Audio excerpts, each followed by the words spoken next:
The COVID-19 pandemic is still here with us. Until a cure is found, the only remedy is prevention. Please follow these safety guidelines to protect yourself and others from the virus. 1. Regularly wash your hands with soap and running water, or rub your hands with alcohol-based hand sanitizer.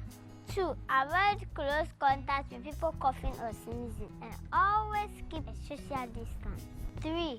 Avoid touching your eyes, nose, or mouth.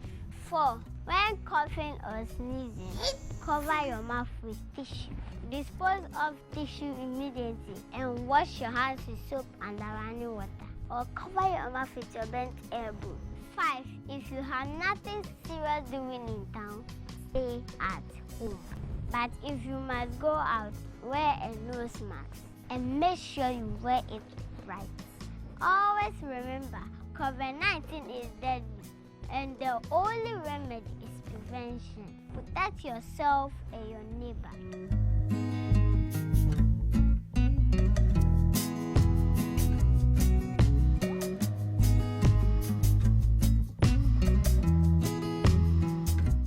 The Human Rights Council recommended June 13 to be proclaimed on International Albinism Awareness Day by the United Nations General Assembly. The UN's General Assembly then adopted on December 18, 2014, Resolution 63-170 to proclaim, with effect from 2015, June 13 as International Albinism Day is the date chosen. This is to reminiscent of the UN's first ever resolution, which was passed on June 3rd, a year before today. IAAD is celebrated all around the world, and today in Ghana, we are celebrating it with a live streaming on discussions of this year's theme, which is Made to Shine. Thank you, Rejoice, for this live discussion coming from the provinces of Engagement Africa.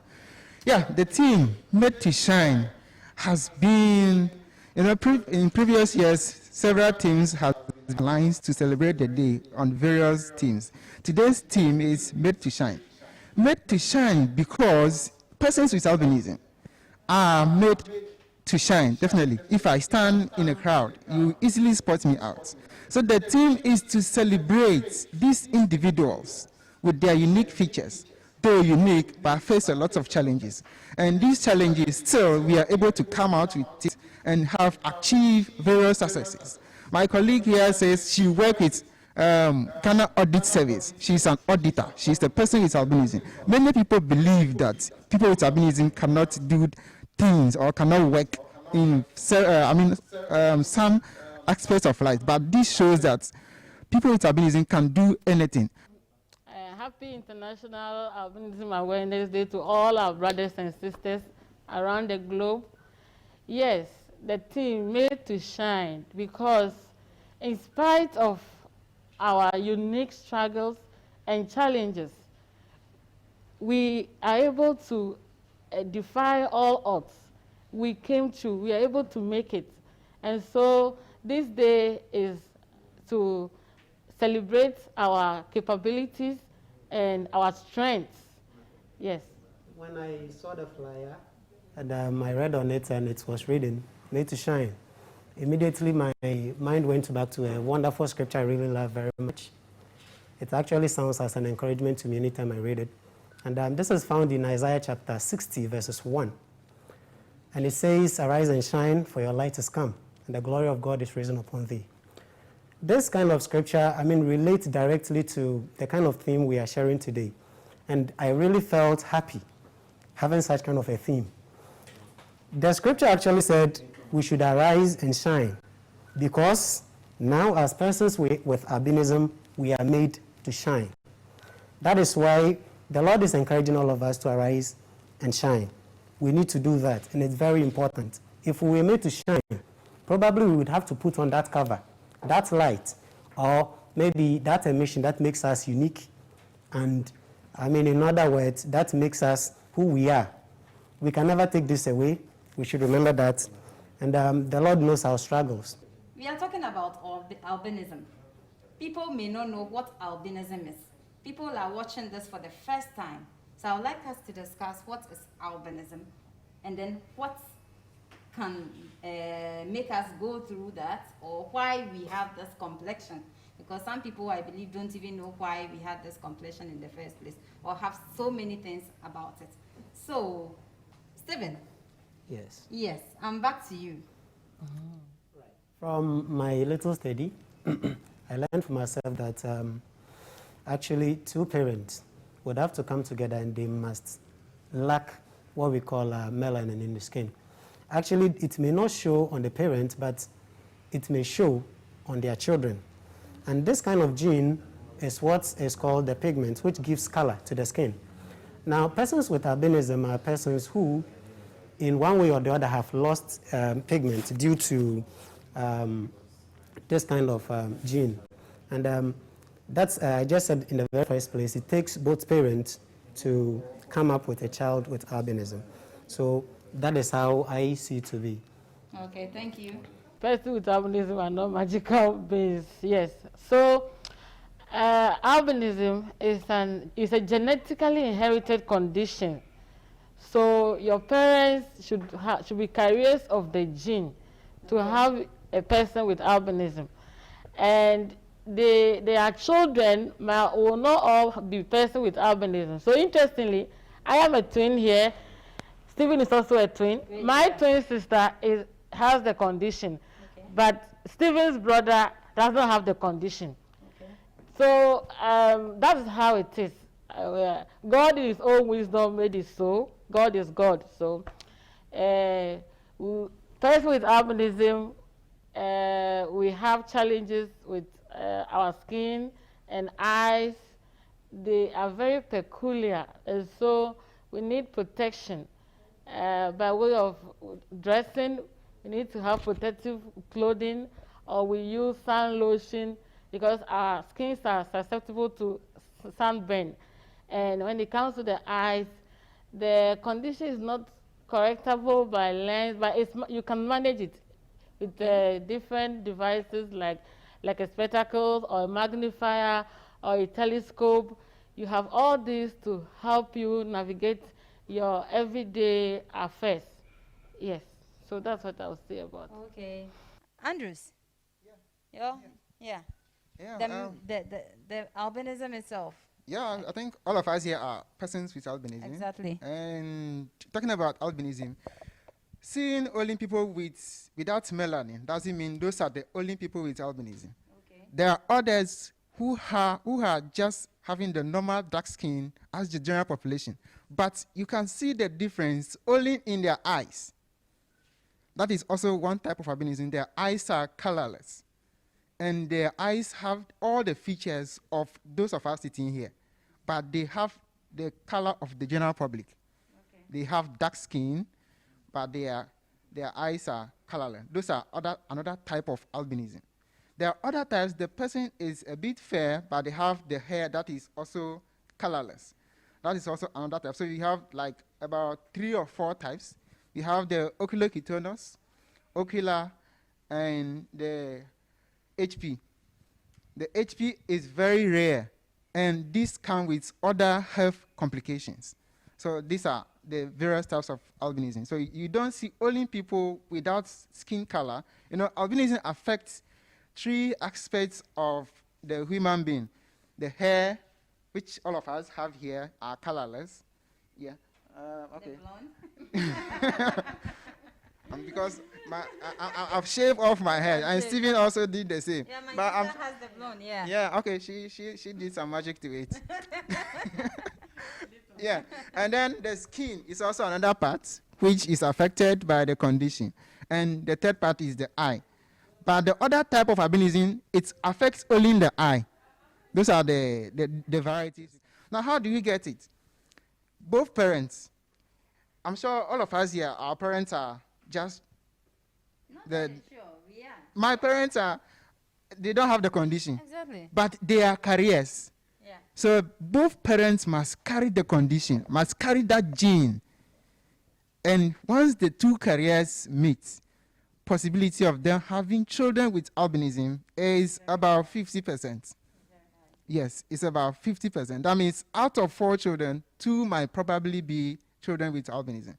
Men who run away from their wives after giving birth to children with albinism and believing that their wives are cheating on them, they have to go and then do something about their... Yes.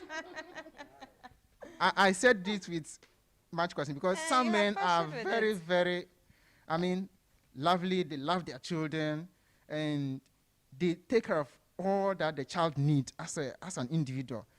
I think all of us here enjoy that same privilege. But there are others who are suffering because their parents neglected their mothers when they are young. So the children have to suffer with their mothers. So I think, men, you don't just go deposit and run away. When you deposit, stay there, take care of whatever comes out of that child. People with albinism do not have a problem. Yes, people with albinism do not have a problem. The problem is the society. Oh, thank you so much. Yes. Viewers, as I said earlier, we are going for a short break. And then before we go, I have on my beautiful table Mela Protect, which is an initiative by Engaging Africa in GAPA. It's a sunscreen that is to help persons with albinism protect our skin from the sun. So please, if you don't have one, get a hold of one. We'll be right back. Your host, Rejoice You. Thank you. My name is Kwame Andrews Daklo, taking over from my colleague Rejoice You, who hosted you earlier. And there's a little change in our guests. I was on the guest earlier, but now I'm hosting. Now, I'll introduce my new guests. As I said, we have Adam Abdul Wahab. I'll give him the opportunity to have a little about himself. Then we take it from there. My name is Adam Abdul Wahab. As he already said, I am a disability right advocate or disability right activist. I work with Ghana Federation of Disability Organizations, and I also support the communication and advocacy of the Ghana Association of Persons with Albinism. Professionally, I'm a journalist and a teacher as well. My first question, and I'm throwing that to our giants, Wahab. How was it for you growing up as a child, among your siblings, in the family, even among your peers? What was the experience? Thank you very much. The issue about albinism and African society or African communities is something very strange that sometimes when you think about it, you find it difficult to understand, just as African is finding it difficult to understand albinism. I was lucky to be the first person to be born with albinism in my community, and it brought a whole lot of issues to the family. According to my mother, when she gave birth to me at first, a whole lot of people were just running to the house to come and find out the kind of child that was being born. And some suggested that I was an evil, they should kill me. Some were also saying that I came with a curse and all those kind of stories about me that they did not even understand. In fact, I grew to a certain age before one of my uncles decided to take me to school. When I entered class 1, I think 1 year, the next year, I think I will move to class 3 because I was very good academically. And people were thinking that I was a spirit. That was why I was academically good. In fact, the challenge I actually faced there was how to get the information written on the board. Sometimes I have to go and stand in front of the board to be able to write whatever writings that were there.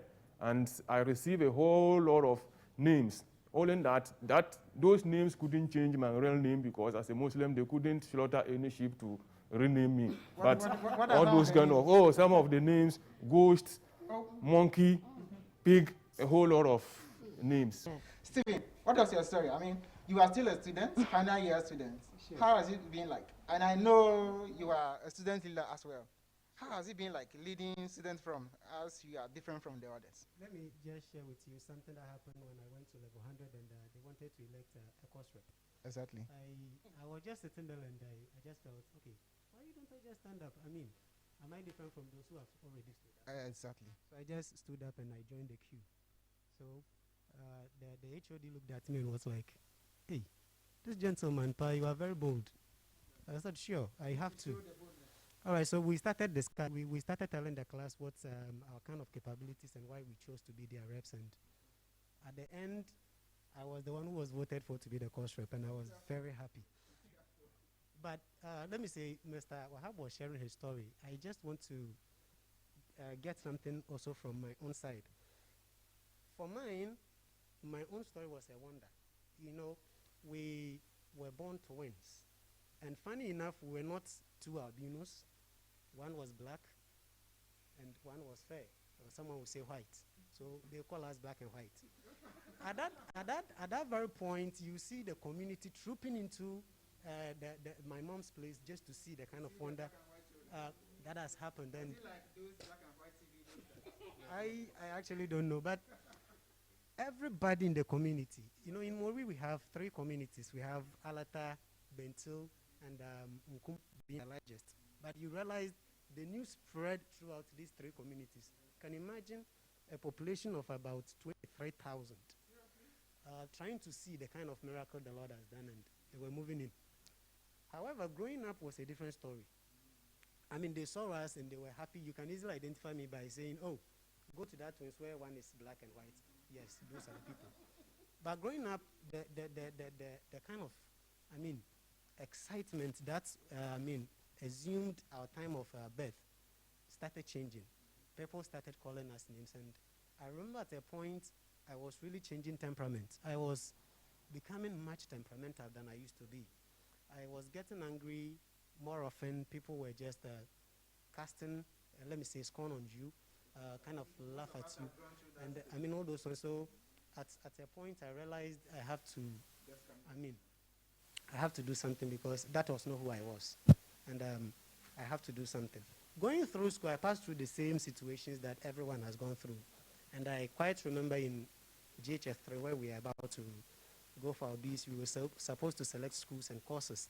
I decided to be a medical doctor, so just like you chose. So I chose science as my, elective to be done in the SHS. And my headmaster looked at the script and was like, hey, Stephen, what are you trying to do? This your eyes, you can't do this, medical doctor. So get out. I won't sign this paper. I just stood boldly and told him, Master, whether you like or yes, that is what I'm going to do. I just left the office, and I don't know how he sent the report. The school came, and it was very wonderful. My brother and I had the same school, had the same course to go read in the SHS. Yes, we all had science. We went to school. No one wanted to admit us in just like Madam was saying. So 2 of us have to share a bed. So we were sleeping on a top bed, just like, yes. So 2 of us, even though we were small, so we could manage. For us, we were not that big. So you two were sleeping in the we were sardine style. sleeping the sardine style on the same bed. Yeah, so, that's This how serious. we went through. You know, wonderfully, they are all twins. And And they have to sleep side by side. And black and white. yes, but you know, that kind of excitement we had entering into SHS was short-lived. At a point, we had to drop out of school because of 1 or 2 reasons. That you mean drop out, stop school? So when we reached Form 2 in Ednaman Senior High, not that we actually had an issue. So and the issue was about home. There was no support from there. We had to support ourselves right from the time we went to school. Only the admission fee was paid, and right from that time, we would have to support ourselves till we came to Form 2. My brother and I decided, no, we can't go through this. How can I? It's funny. We would have to come home, work for 2 weeks. We get small thing, then we walk all the way from Mori to Elmina. Seriously? Yes, that is the kind of distance. It's about 40 kilometers. That is going to come in. From Mori to Mori to you this walk. Cape Coral, I can't even do that. You walk. So we've done that we did that for quite a while, and we realized we were fed up. So Form 2, we just dropped out of school. We stayed home for quite a while. We found ourselves doing some menial works just to make it.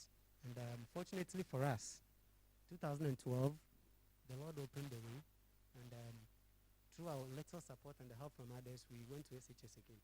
Funny enough, I have to start all over. Start from Form 1 till I reached.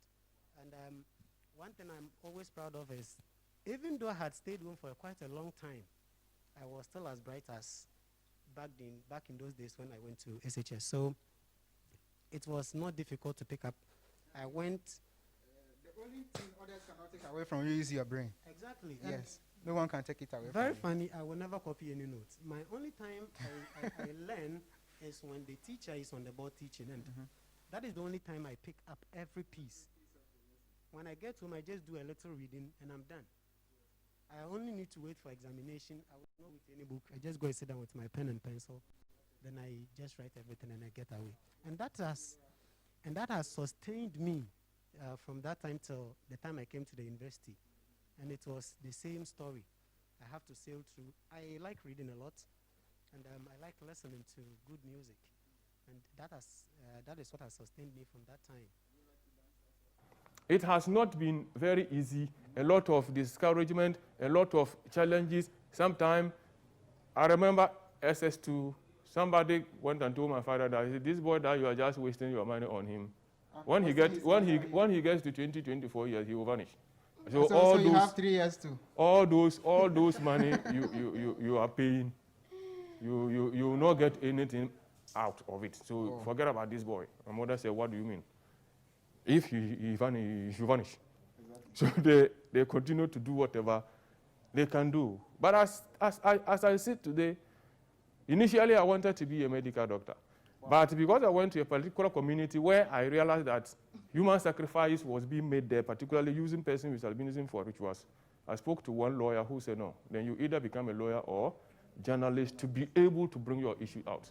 So I have to move to the general art side where I study, and truly I became a journalist. And as I speak, that's a wonderful story. As I speak now, I think I hold masters in corporate communication and media. Wonderful. These are some of the things that made people with albinism shine. We are specially made to shine. These are stories we need to tell the world, that people with albinism, with the support of their parents, can do whatever their minds are set on. This is very wonderful. Even if the people in my district, North Gonja district, if they are watching me now, they should be able to tell the truth. I happen to be, let's say, one of the first person with albinism in the district, and I happen to be one of the highest educated persons too in the district. Oh, so from being the first person born with the community, to the first to have the highest degree, to the first to have the highest certification. And that so far, a wonderful point. The first to be a recognized journalist. Wonderful, wonderful, wonderful. You are actually made to shine. This is what we want to hear of people with albinism. We should not hide ourselves. We should come out, tell our success stories to the world. Then the world can realize that people with albinism has the potentials. Yes, you are a chartered accountant. That's a dream. You have achieved it already. Amen. Yes, yes. But you are an auditor. How did that come? Wow. Because auditing, you need to see receipts that are small. Evidence. How is that possible for you? What are the challenges? Wow. I think Wahab has said it all. Let me just say that, because we all had the struggles growing up. And let me just say that, me, for instance, if you just call me my name, I will say Atawa, I don't even feel I have any condition. Exactly. So I always insist that when our parents gave birth to us, they gave us names. So please, just learn our names and call us by our names, and we will be fine. Coming back to the struggles and how I became an auditor, and for that matter, a senior auditor now, going through school has not been easy. Just like I have said, I got to secondary school. In fact, be proud to that. Our mom has always been fighting on our behalf. Because when the children are screaming, "Oh, free jato," there's all these things, it makes us uncomfortable. And a lot of us, persons with albinism, we are not aggressive like Wahab, and so we get isolated, and we are lonely. So our mom will always come to our defense, stop, you know. But when we got to secondary school, now we're left on our own.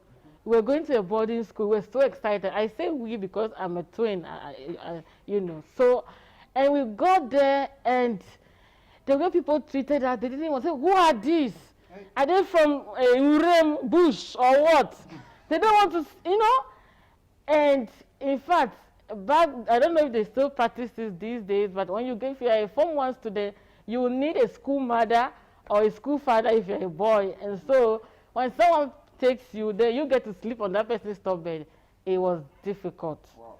Nobody, in fact, the house we were located, we were going from room to room. No, we don't want these people here. Yeah. Who are these? Not like Ohabu was even dedicated to a room. Yes. we had to go through that trouble until finally assign students. Today, wherever she is, Madam Rosemary, we are so grateful for you. Yes. And so she took us, and the two of us, we had to sleep on her top bed. Seriously. On the same bed? Yes. You know, that's student mattress. That's student mattress. And so we were sleeping, like when my head is this way, my sister's head is this way. Like sleeping like sardines. Yes. Thank you. So that was in the struggle. But thankfully, God is able to compensate us. Exactly. We have our struggles, our challenges, but when it gets to classroom, we are able to do well. Exactly. Even though we are unable to see from the board, and so our mom growing up will talk to the teachers, please let us sit in front and write boldly for us. Our textbooks were not in larger font, and so you kind of bring it very close, you squint. I think that's a general problem in our department. All of us. And, you know, growing up, we kept changing our lenses from the normal lens. They said we have to use photochromic. Then they said transition. In fact, I remember we were in school, and my dad, we had to change the lens at 37, and he brought the lens. So when I wore it, he said, is it okay now? I said, Dad, Papa, He said, this one too. So in fact, I realized that I was stressing my papa with my condition, and we were not the only children. But he was supportive then. He was very supportive. Wonderful. But you know, you can just imagine the frustration that he has changed his lens 3 times, and still it's not working. And so we had to understand that the condition is not correctable, and so we were told by the doctor, but we can manage the little vision you had. So I learned to manage it. By the grace of God, and you are still managing it. We are still managing it. Yes, we are still managing it. It's interesting because as a person with albinism and our challenges, choosing a career is very critical. So you need to be careful, because you cannot go into the sun and be exposing yourself or certain conditions, certain work, you know. So our dad, looking at our station, he advised us that we should do the business, and for another matter, accounting. So when we got to school, I think one of us was asked to, myself, I should do science. My dad said, no, my daughter cannot do science. And in fact, it was true, because even the core science, I struggled. You can just imagine a test, and you're supposed to observe a litmus paper turning blue and green. I can't see. So, in fact, he was very right, and so they helped us together with our mom. In fact, people always advise our mom, you shouldn't take us out, that you should hide. My mom said, no, these children, they have a right to life. Exactly. So she was very proud of us. She took us everywhere. You know, yeah, these are my golden twins. Yeah, because you are meant to shine. She was exactly. We keep shining by the grace of God. Persons with albinism, despite our color, wherever we find ourselves, whichever situation we find ourselves, I think one of the reasons is we are here today telling our story. If you listen to the story, make something out of the story, but don't let the story discourage them. But allow me to ask government of Ghana one question before I end. Planting for food and agriculture, how do we ensure that persons with albinism in their condition also plant for food and agriculture? Ghana government. Ghana government, how do we ensure persons with albinism also benefit from planting for food? Yeah, viewers, all of a sudden we have come to the end of this wonderful session. We could continue from this, but unfortunately we have to end it. And we are grateful for your views, your comments, and your likes. We will come to you another time, and I'll have to use the opportunity to thank my wonderful guests for for this wonderful job. And the crew backstage, Nifoto, he's there, always behind the camera. Yes, our directors, they are all here, Cecilia, and we are grateful to our partners, our donors who made this possible. Engage Now Africa, trying to create the platform for people with albinism to be able to share stories, to create that personal self-confidence among themselves, and also motivate and inspire others to do same. We are grateful unto all of you, and have a wonderful day. Thank you.